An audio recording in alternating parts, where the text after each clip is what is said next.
안녕하세요. 이상호 목사입니다. 구역본과 해설. 오늘은 제42과 거듭남의 축복입니다. 성경 본문은 요한복음 3장 1절에서부터 15절까지입니다. 네. 하나님의 나라에 들어가기 위해서는 무엇이 필요할까요? 거듭나는 것이 필요합니다. 그런데 구원받아 다시 태어나는 거듭남은 삼위일체 하나님의 역사하심으로만 가능한 것입니다. 거듭남은 하나님의 사랑과 예수 그리스도의 대속, 그리고 성령의 사역으로 신비롭게 이루어지는 것입니다. 거듭남은 구원의 서정 두 번째 단계를 말합니다. 우리가 신학적으로 구원의 서정 9단계가 있는데 그 중에서 두 번째 단계가 거듭남이라는 것입니다. 그러면 한번 구원의 서정 9가지 단계를 살펴보도록 하겠습니다. 첫 번째는 소명, 즉 하나님의 부르심을 말합니다. 인간은 아담의 범죄로 전적으로 부패하고 사망에 이르렀습니다. 그러나 인간을 사랑하시는 하나님이 예수 그리스도를 십자가에 대신 죽게 하심으로 구원을 이루셨습니다. 사람들이 이 진리를 신앙으로 받아들이도록 초청하시는 것, 부르시는 것을 소명이라고 합니다. 성경 말씀 로마서 8장 30절에 보면은 또 미리 정하신 그들을 또한 부르시고 부르신 그들을 또한 의롭다 하시고 했을 때 부르신다는 것이 바로 소명을 말하는 것입니다. 두 번째는 오늘 과에 나오는 거듭남, 즉 중생을 말합니다. 영적으로 거듭나는 것이지요. 육체적으로 다시 태어나는 것이 아닙니다. 사람 안에 하나님의 말씀이 심겨져서 성령의 사역으로 우리 영혼의 주관적인 성향이 변화를 받는 것, 그것을 중생, 거듭남이라고 말합니다. 요한복음 3장 3절에서부터 5절까지 보면은 물과 성령으로 나지 아니하면 했는데 물과 성령으로 나는 것을 우리는 거듭남이라고 말하는 것입니다. 3번 회심입니다. 마음을 돌이키는 회심이 구원의 서정 세 번째입니다. 죄인이 죄에서 떠나 마음을 돌이켜서 하나님께로 돌아가는 변화를 우리는 회심이라고 말합니다. 요한일서 1장 9절 말씀에 보면은 만일 우리가 우리 죄를 자백하면 자백하는 것이 필요하지요. 그는 미쁘시고 의로우사 우리 죄를 사하시며 우리를 모든 불의에서 깨끗하게 하시고 마음을 돌이키게 만든다는 뜻입니다. 네 번째는 신앙, 그리스도를 받아들이고 순종하는 상태, 그것이 바로 구원의 서정 네 번째 신앙입니다. 죄와 죄의 결과인 사망으로부터 구원을 얻기 위해서 그리스도를 받아들이는 것을 신앙이라고 하는 것이고, 이 신앙은 하나님의 약속을 신뢰하는 것을 말합니다. 마가복음 1장 15절 복음을 믿으라고 했을 때 이것을 바로 신앙이라고 합니다. 다섯 번째는 칭의입니다. 의롭다 여겨주시는 것이지요. 아담의 범죄로 인하여 그 후손인 모든 인류에게 죄가 전가되었습니다. 그리고 전적으로 부패한 인간은 계속해서 죄를 짓고 있습니다. 이처럼 죄에 빠진 인간은 사망해야 된다는 것이 율법의 요구입니다. 그러나 예수 그리스도께서 십자가에서 대신 죽으심으로 말미암아 속죄가 이루어졌습니다. 즉 예수 그리스도께서 대신 처벌받으셔서 율법의 요구를 만족시키신 것입니다. 그러므로 이 진리를 믿는 자는 의롭다 여김을 받는 것입니다.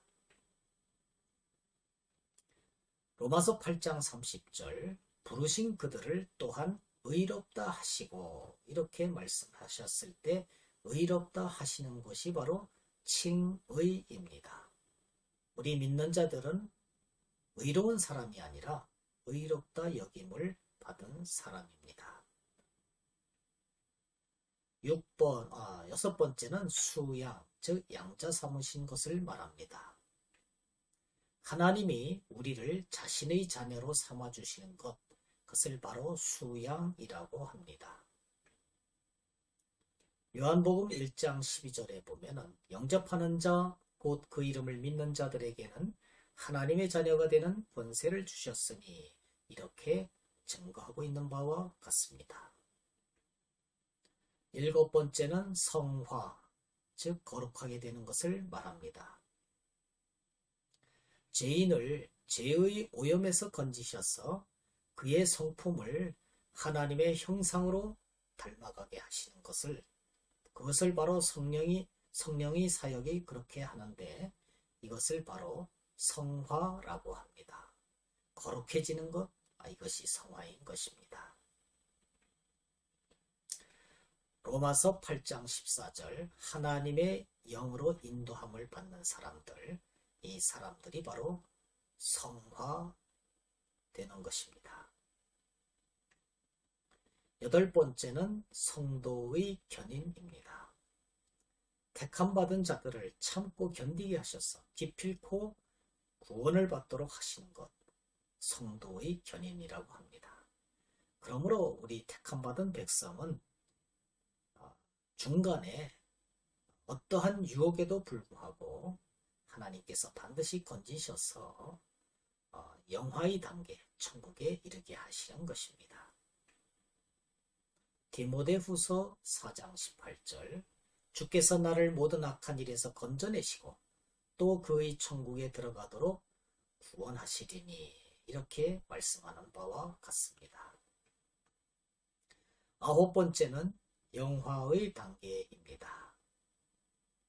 그리스도의 재림으로 천국에 들어가는 구원의 완성을 말하는 것입니다.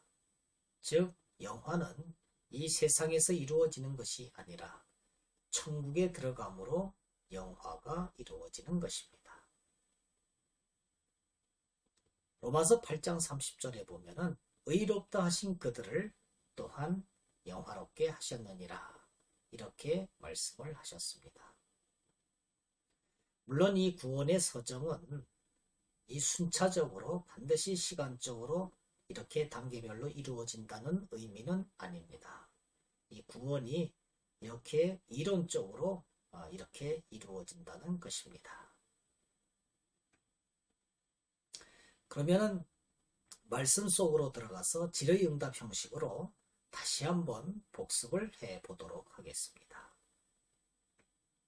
1번 예수님을 찾아왔던 니고데모는 어떤 사람이었습니까? 하는 문제입니다. 요한복음 3장 1절에서부터 2절까지를 살펴볼 때 이 니고데모는 유대인의 지도자로서 예수님께 큰 관심을 가지고 있던 사람이었습니다. 바리새인이자 산헤드린 공의의 회원인 니고데모가 예수님을 찾아왔습니다. 그는 당시 사회에서 인정받는 종교인이요 정치 지도자였으며 예수님에게 큰 관심을 가지고 있었습니다. 그가 예수님을 찾아올 때 밤을 택한 것은 이러한 자기의 사회적인 위치를 생각해서 사람들의 시선을 피해서 왔다는 것을 의미합니다.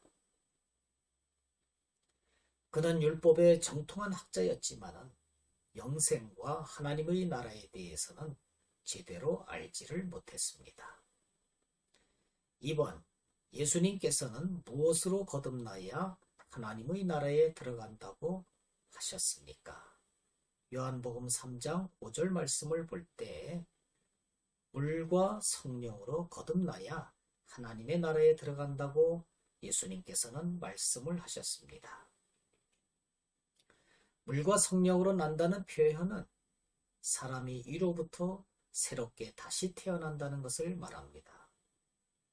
예수님을 믿은 자는 회개하여 깨끗함을 받고 성령에 의해 새로운 피조물이 되며 그 안에 그리스도의 생명이 거하게 됨을 말하는 것입니다. 3번. 유일하게 하늘에 올라간 자는 누구라고 말씀을 합니까? 요한복음 3장 13절 하늘에서 내려온 자, 곧 인자 외에는 하늘에 올라간 자가 없느니라. 이렇게 말씀하신 바와 같이 하늘에 올라간 유일한 자는 하늘에서 내려온 자, 곧 인자뿐입니다. 여기에서 인자는 예수님을 가리키는 말씀입니다. 그런데 예수님이 자기 자신을 가리킬 때 인자라는 말씀을 썼지 제3자가 예수님을 가리킬 때 인자라고 하지는 않습니다. 하늘에서 내려온 자 외에는 하늘에 올라간 자가 없다는 것은 하나님의 주권적인 의지로 예수님이 성육신 하셨음을 의미합니다. 십자가에서 죽으시고 부활 승천하신 것 역시 하나님의 뜻으로 된 것이므로 사람이 이해할 수 없는 신비스러운 하늘의 일이라는 점을 강조하고 있습니다. 요한복음 3장 12절에서 하늘의 일을 말하면 어떻게 믿겠느냐 하면서 하늘의 일을 말씀하시고 있습니다. 예수님께서 십자가에 죽으시고 부활 승천하신 것은 하늘의 일이라는 것입니다. 4번. 주님을 믿는 자들에게 주어지는 영광스러운 선물은 무엇입니까? 요한복음 3장 15절을 볼 때 영생이라고 할 수가 있습니다. 영생입니다. 그러면 영생은 무엇입니까? 여러 가지 측면에서 한번 표현해 보도록 하겠습니다. 영생, 즉 영원한 삶은 그리스도를 통해서 하나님께 소속되는 절대적이며 완전한 생명을 영생이라고 합니다. 영생은 전적인 하나님의 은사로서 그리스도의 죽음과 부활을 통하여 얻는 것입니다. 영생은 죄로 단절된 하나님과의 관계가 회복되어서 영원한 친교에 들어가는 것을 말하는 것입니다. 결론적으로 우리는 하나님의 부르심을 받아 거듭난 자로서 충성스럽고 감사하는 그리스도인으로 살아가야만 될 것입니다. 감사합니다. 안녕히 계십시오.